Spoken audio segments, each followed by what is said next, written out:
আসসালামু আলাইকুম, আশা করি সকলে ভালো আছেন। অনেকদিন পর ভিডিওতে আসলাম। তো রাজশাহী বিশ্ববিদ্যালয়ের প্রবেশপত্র রিলেটেড নতুন একটা আপডেট এসেছে এবং বিজ্ঞপ্তি প্রকাশিত হয়েছে, যেখানে শিক্ষার্থীদের ভোগান্তি কমবে।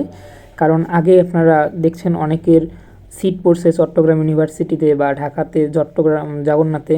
তো এটার জন্য রাজশাহী বিশ্ববিদ্যালয় মূলত 2টা শিফটে পরীক্ষা নেবে এবং সেটার অফিসিয়াল বিজ্ঞপ্তি আজকে প্রকাশ করেছে যে আঞ্চলিক কেন্দ্র তাদের প্রথম পছন্দক্রম অনুযায়ী হবে। তো এ ও সি শিফটের ভর্তি পরীক্ষার্থী বেশি। তো এ ও সিতে 2টা শিফট হবে, একটা শিফট হবে 11টা থেকে 12টা এবং দ্বিতীয় শিফট হবে 2টা 30 থেকে 3টা 30।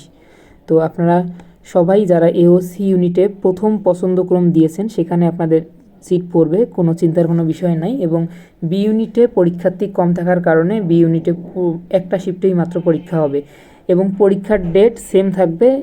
আর প্রবেশপত্র 13 তারিখ বিকাল 4টায় দেখা যাবে, নতুন রোল এবং কেন্দ্রসহ।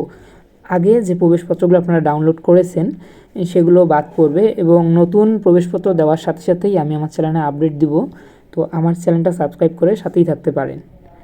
আর এটাই অনেকটা, আমরা এখন রাজশাহী ইউনিভার্সিটিকে আগে অনেক কিছুই বলছি, তো রাজশাহী ইউনিভার্সিটিকে অভিবাদন জানাই যে শিক্ষার্থীদের কথা চিন্তা করে, শিক্ষার্থীদের দুঃখ দুর্দশা লাঘবের জন্য তারা নতুনভাবে তাদের পরীক্ষাকে তুলে ধরতে চাচ্ছে।